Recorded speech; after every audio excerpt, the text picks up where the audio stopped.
In 4, in the basement archive of the University of Pennsylvania Museum, a researcher opened drawer 15 and found a clay tablet wrapped in cloth that had not been touched since 1927. The cataloguer who first held it wrote one line and never returned. When it was finally translated, the text described something no scholar expected. It claimed that every human being is assigned one cat, chosen before either of them is born. Before we continue, tap subscribe and turn on notifications, because translations like this one stay buried unless channels like this keep bringing them to the surface. The story of how the second tablet came into the light begins with a man named Thomas Renwick, a research associate in Assyriology, who arrived at the University of Pennsylvania Museum in the autumn of 1974 with a modest assignment and no expectation that it would consume the rest of his career. Renwick was 34 years old, a specialist in Ur-3 administrative texts, and he had been given the task the department had been quietly postponing for half a century. The staff still called it the residue collection, the mass of minor tablets, fragments, and seal impressions brought back from the Nippur expeditions of the 1920s and never formally read. 3 years earlier, a visiting philologist from Oxford named Eleanor Ashworth had pulled a single tablet from drawer 14 of that collection and produced a translation so strange that no journal would print it. Renwick had read one of her mimeographed copies. He had told colleagues, in the careful language of a man protecting his reputation, that the work was interesting. Privately, he had read it 4 times. He began where she had stopped. Drawer 15 sat directly beneath the drawer 14, in the same steel cabinet, in the same basement room, under the same failing fluorescent light, and it had not been opened, according to the archive log, since the contents were deposited in the spring of 1927. Inside, beneath a layer of packing straw gone grey with age, lay 11 tablets and fragments, each wrapped in oiled cotton that cracked when he touched it. 10 of them were exactly what the residue collection was supposed to contain. Inventories of barley, a receipt for 4 sheep delivered to the temple kitchens, a list of labourers and the rations owed to them, the ordinary sediment of a working city, pressed into clay and forgotten. The 11th was different, and Renwick would later write that he knew it was different before he had read a single sign, because of the way it had been wrapped. The cotton around it had been folded 3 times and tied with cord, the way the excavators of the 1920s wrapped only the pieces they believed mattered. The tablet was slightly larger than a man's palm, pale brown, unbroken, its surface carrying cuneiform pressed with the same unusual fineness that Ashworth had described on the tablet from the drawer above. The catalogue card gave the number N2853 and a single line of description, written in 1927 in the same hand that had catalogued Ashworth's tablet, by an assistant who had noted the date and the time he began his examination. The line read, "Companion piece to N2847. Same scribe, content non-administrative, defer to senior staff." Beneath it in the margin, the same hand had added 4 words that no one had ever explained. The words were, "Do not separate them." No senior staff had ever come. The 2 tablets had waited in adjacent drawers, one above the other, for 47 years. Renwick carried N2853 upstairs to the reading room, signed it out under his own name, and sat with it through the afternoon and into the evening, long after the museum had closed around him. The paleography confirmed what the catalogue card claimed. The hand was the same. The tablet had been written by the scribe who identified himself on N2847 as Enmetar, son of Kerningel, a temple official attached to the Eka, the great house of the god Enlil at Nippur, in the final generations of the 3rd dynasty of Ur more than 4,000 years ago. The opening lines were formal as before. They invoked the high gods, they asked the favour of the scribe of heaven, and then they said something that the first tablet had never said. Enmetar wrote that the earlier accounting, the one describing why the small guardians had been brought down to earth, was incomplete, and that he had been instructed by the elders of the temple to record the second matter, the one he wrote, that concerns not the creatures alone, but each man and each woman severally by name. Renwick would later describe in a letter to a colleague at Chicago the exact moment the room changed around him. It was the sixth line. The sixth line of the tablet states, in the flat administrative voice that Sumerian scribes reserved for their most serious matters, that no cat has ever come to a human dwelling by wandering. The word the scribe uses is precise. It is the word temple officials used for a posting, an appointment to a station. The same word that appears in documents assigning a doorkeeper to a specific gate. The creatures, the tablet says, do not find their people, they are sent to them. And the sending, the sixth line concludes, is decided in the upper places before either the guardian or the guarded has been born. Renwick set the tablet down. He would admit, years later, that he left the reading room and stood in the corridor for some time under the portraits of the museum's founders, and that what unsettled him was not the strangeness of the claim, but its tone. There was no wonder in the scribe's sentences. There was no persuasion. Enmetar recorded the pairing of cats and humans the way he would have recorded the allocation of barley as settled fact, requiring only accuracy. Then Renwick went back in, sat down, sharpened his pencils and began to translate. The work would take him nearly 2 years. The tablet begins its account with a phrase that appears nowhere else in the surviving literature of Mesopotamia. The phrase translates with reasonable confidence as the pairing of the small guardians, and the scribe introduces it as a doctrine already ancient in his own time, received from his father, who received it from his father, going back, he writes, to the days when the doors of the upper places had not yet been sealed. Every human life the doctrine holds is written into a ledger before it begins, and beside each name in that ledger the tablet says a second name is written, the name of the one appointed to stand watch. Renwick checked the signs 3 times. The grammar allowed no softer reading. The tablet does not say some lives. It does not say the lives of kings or the lives of priests. It says each. He recorded that first passage in his notebook on the 9th of November 1974, and beneath his transliteration he wrote a single sentence of his own, in pencil, which survives among his papers. If this is what it appears to be, he wrote, then the question is no longer why the cats came, but how they know where to go. The answer to that question filled the rest of the tablet. It waited in the clay. What the tablet describes next is the doctrine itself, and Enmetar records it in the same calm order a temple official would use to record the duties of a gatekeeper, as though the pairing of every human soul with its appointed guardian was simply one more item of temple administration, which, in his understanding, it was. Before a person is born, the tablet says, the name of that person is written in what the scribe calls the ledger of the upper places. Renwick spent months on that phrase. The word he translates as ledger is the ordinary word for a tablet of record, the kind kept in every storehouse in Sumer. The scribe did not reach for a mystical vocabulary.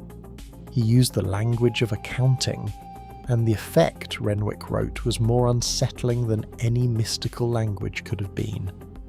Beside each human name, a second entry is made. The tablet describes the second entry in 11 signs that Renwick rendered, after long hesitation, as the one written beside you.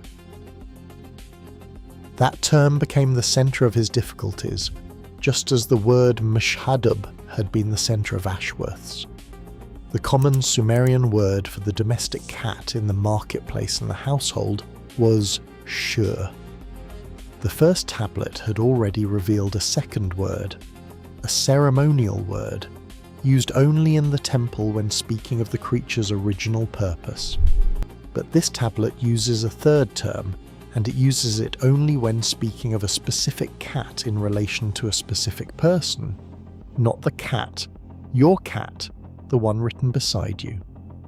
Renwick's conclusion, argued in the long paper he completed in 1976, was that the priests of Nippur maintained 3 separate vocabularies for the same animal, one for the street, one for the office it held, and one for the bond, and that a civilization does not build 3 vocabularies for something it considers ordinary. The tablet then turns to the question Renwick had written in pencil in his notebook, the question of how the Guardians know where to go.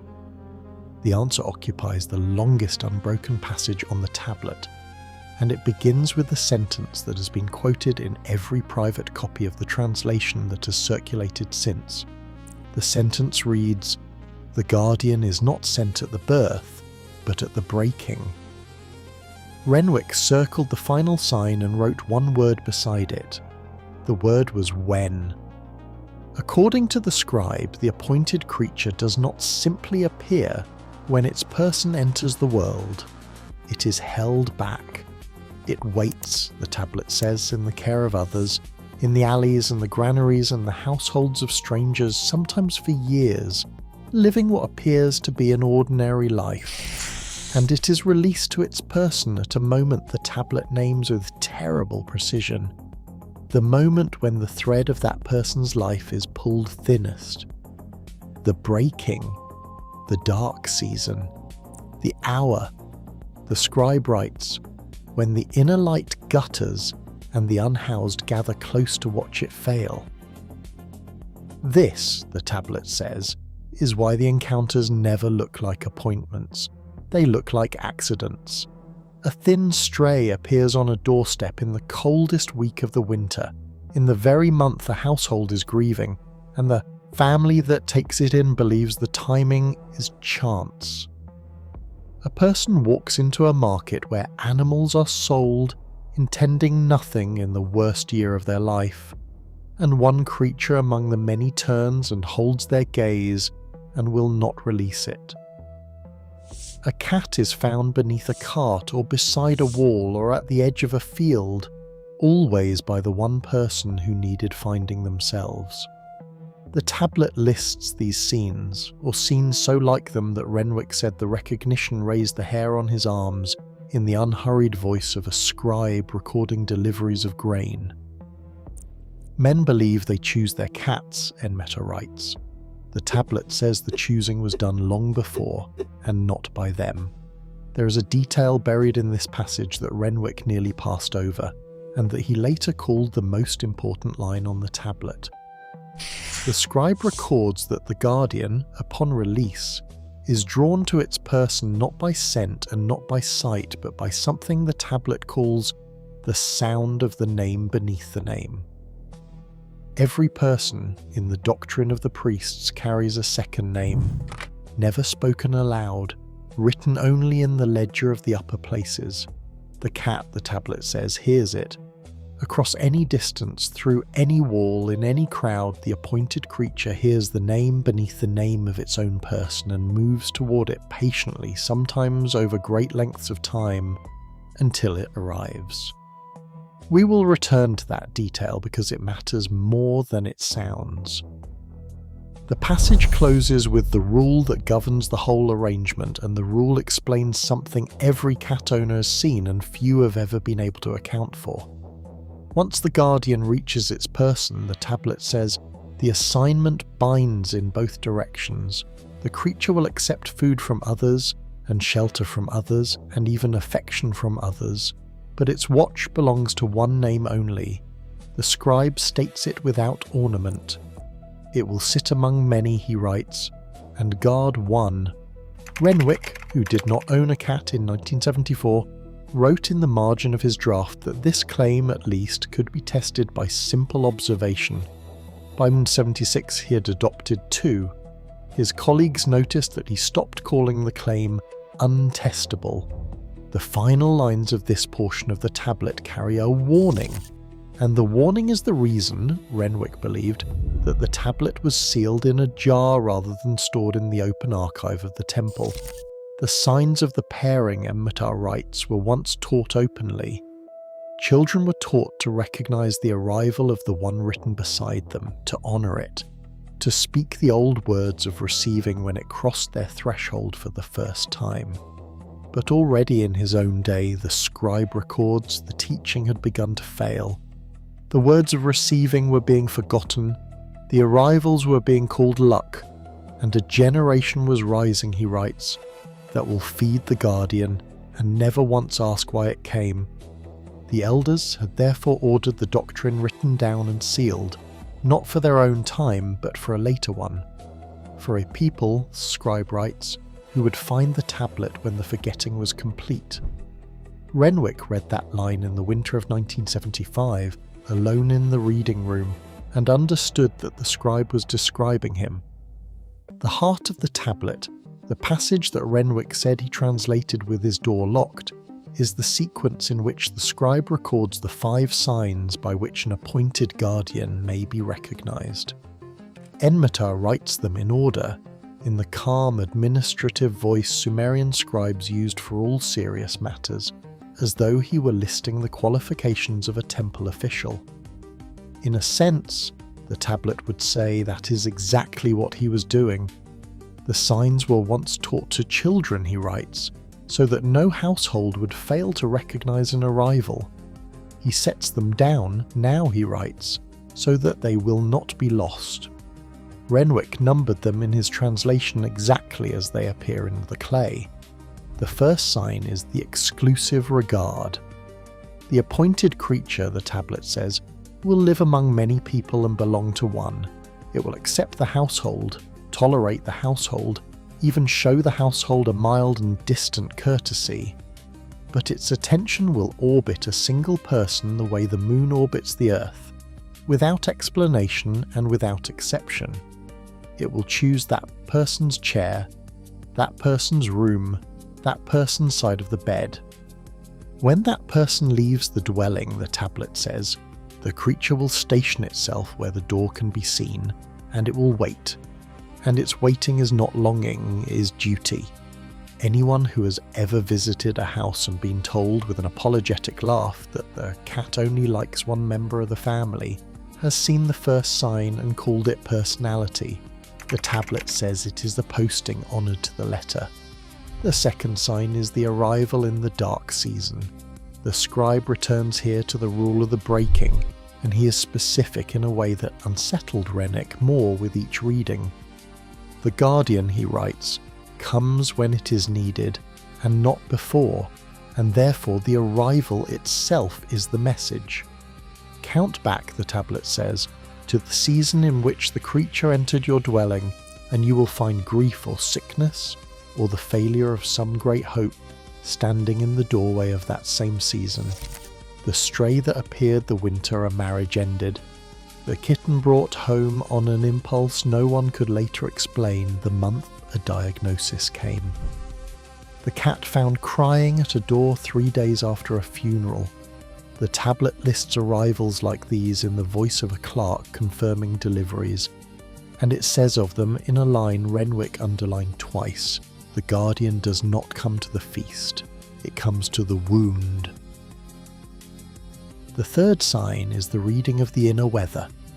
The appointed creature, the tablet says, perceives the state of its person's inner light directly, the way a man perceives the brightness of a lamp, and it responds to changes no other living thing has noticed. It appears in the room before the tears begin, not after. It presses itself against the chest, over the heart, on the night when the heart is heaviest, and the tablet is precise about the position, over the heart, because that is where the light is anchored, and that is where the unhoused reach first. It sits with the sick without being brought to them. Anyone who has ever wondered how the cat knew, how it found them in the 1 hour of the one day when everything had quietly come apart, has witnessed the third sign. The tablet says there is no mystery in it at all. The creature was watching the light the entire time. That is the work. The fourth sign is the warning posture. Here the scribe connects the second tablet to the first, for the guardian's duty to its person, he writes, includes all the old functions of the watch. the appointed creature will place itself between its person and a door through which something wrong is approaching. It will refuse a room, and refuse it absolutely on the day the room should be refused. It will bristle at a visitor whose hands are peaceful but whose intentions, the tablet says, carry the smell of the other side. It will wake its person in the night, insistently with paw and voice, in the very hour, the scribe writes, when sleep had become dangerous. He records, in the manner of a man citing precedent, the account of a woman of Nippur, whose guardian would not let her sleep on a night her brazier smoked, and he offers no comment on it, because to him it required none. The fifth sign, the scribe writes, is the refusal, and it is the sign by which the pairing may be known beyond all doubt. When the person of an appointed guardian enters the final kind of darkness, the kind from which the others cannot pull them back, the creature stops keeping its ordinary hours. It does not wander. It does not hunt. It takes up a station beside its person, on the bed, on the chest, at the door of the sick room, and it holds that station through days and nights, refusing food carried to it, refusing hands that try to move it, keeping what the tablet calls the long watch. Nurses in every century have seen it. Families in every country have told the story quietly afterward. The cat that would not leave, the cat that knew. The tablet says they are all describing the same thing. They're describing the fifth sign, performed exactly as it was assigned. After the fifth sign, the scribe records the seal. When the watch has been kept and the danger has passed, the guardian climbs onto the body of its person and gives the throat sound, the deep, slow, rolling vibration the first tablet called the final seal. But this tablet adds what the first one withheld. The purr given against the body of the appointed person does more than close the thin places in the dwelling. It renews the assignment itself, the way an official seal, pressed into wet clay, renews a contract for another term. Each night the creature settles against you and the sound begins, the tablet says. The pairing is being signed again. And then, before the tablet turns to its final matters, the scribe sets down the line that Renwick could never read aloud. The line visitors to his office found written on a card above his desk until the year he died. The line reads, "The guardian heard the name beneath your name before your mother spoke the one you carry. It knew you first. It has always known you." Renwick finished translating the fifth sign in March of 1976. His notes record that his younger cat sat on the desk through the entire night facing him and did not sleep. Renwick completed his translation in the summer of 1976. It ran to 38 pages, with a commentary of 60 more, and he submitted it under the deliberately colourless title N2853, a second non-administrative tablet from the Nippur residue collection. 3 journals declined it. The first returned it in 5 weeks with a letter stating that the subject matter fell outside the scope of serious philological publication. The second sent it to peer review, and the reviewers returned verdicts so opposed that the editor, in a private note Renwick kept, apologised for being unable to proceed. The third held the manuscript for 11 months and returned it without a single mark on its pages. Renwick did what Ashworth had done before him. He had copies made, 60 of them, and mailed them to colleagues at Oxford, Cambridge, Leiden, Chicago and Berlin. The copies were passed hand to hand, photocopied, recopied, and over the following decades they joined Ashworth's translation in the quiet underground of Mesopotamian studies, cited in no bibliography, discussed at no conference, and read continuously for 50 years. In 1981, the museum transferred both tablets, N2847 and N2853, from the open archive to a restricted to storage facility in the lower basement. The transfer order lists them as a single item. Access now requires written approval from the curator of the Near Eastern collection, and researchers who have requested that approval over the past 4 decades report almost without exception the same outcome. The requests are denied. No reason is given. The cataloguer's note from 1927, "Do not separate them," is the only instruction anyone has ever honoured in full. What remains, for those who have read the circulating copies, is the long echo of the doctrine in the civilizations that followed. The Egyptians, who rose 1,000 years after Enmetar sealed his tablet in its jar, did not treat the cat as a useful animal. They treated it as a member of the household with a standing no other creature held.